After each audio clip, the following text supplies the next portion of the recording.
A father has been found guilty of manslaughter by gross negligence of his teenage daughter who was morbidly obese when she died at the family home. Kaylee Titford, 16, weighed 22 stone and 13 pounds, with a BMI of 70, at the time of her death in October 2020. She was found living in conditions described as unfit for any animal, in soiled clothing and bed linen. When asked during his evidence why he had let his daughter down so badly, Alan Titford said, "I'm lazy." The removals worker, 45, denied the charges of gross negligence, but today he was found guilty. He was also found guilty of causing or allowing the death of a child. His partner Sarah Lloyd Jones, 39, had already pleaded guilty to manslaughter by gross negligence. Kaylee, who had spina bifida and used a wheelchair, died after suffering inflammation and infection from ulceration, arising from obesity and immobility, Mold Crown Court heard. Emergency service workers, who were called to the house in Powys, Wales after she was found on October 10, described feeling sick due to a rotting smell in her room. Following her death, maggots were found which were thought to have been feeding on her body, the jury was told. The court heard that her bedsheets were soiled and she was lying on a number of puppy toilet training pads. Her room was said to be dirty and cluttered, with bottles of urine and a chip fryer with drips of fat down the side, as well as a full cake in a box. The court heard that Kaylee had attended Newtown High School, where she was described as funny and chatty by staff, but did not return following the coronavirus lockdown in March 2020. Titford, who had 6 children with Lloyd Jones, said the family would order takeaways 4 or 5 nights a week. It is thought Kaylee had put on 2 or 3 stone since March. The prosecution alleged that Kaylee had not used her wheelchair, which became too small for her, since the start of lockdown. Caroline Reese KC, prosecuting, asked Titford, she hadn't been out of bed, had she?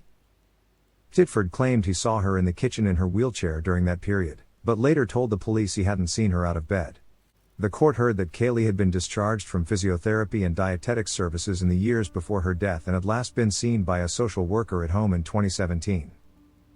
Titford claimed her mother Lloyd Jones, who was a community care worker, was responsible for looking after Kaylee. He said he used to take her to medical appointments and care for her but stepped back when she reached puberty as he was not comfortable. In cross-examination, he accepted he was as much to blame for Kaylee's death as her mother. Judge Mr. Justice Griffiths said, "There can be no doubt this case passes the custody threshold." Kaylee Titford died from health problems linked to her weight. The judge told jurors he would give them a 10-year exemption from jury service, saying there had been a lot of difficult and a lot of expert evidence. He added, the subject matter was, no doubt, unusually distressing. Father Alan Titford, 44, and mother Sarah Lloyd Jones, 39, were charged with gross negligence manslaughter and causing or allowing the death of a child or vulnerable person. Sarah Lloyd Jones changed her plea to admit manslaughter of Kaylee. Alan Titford has denied the charge. The mum admitted breaching the care of duty for her disabled daughter, and it was reasonably foreseeable that it gave rise to a serious and obvious risk of death. Sarah Lloyd Jones, 39, is charged with gross negligence manslaughter. Sarah Lloyd Jones, 39, admitted killing her daughter.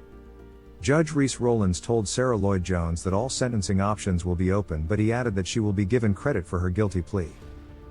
Sarah Lloyd Jones was bailed to attend court for sentencing, which will take place after Kaylee's father's trial has ended at Mold Crown Court.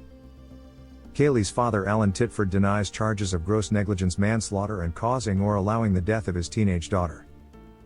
Detective Chief Inspector Jonathan Reese said, "The circumstances of Kaylee's death were tragic, and her parents will have to live with the part they played in that for the rest of their lives.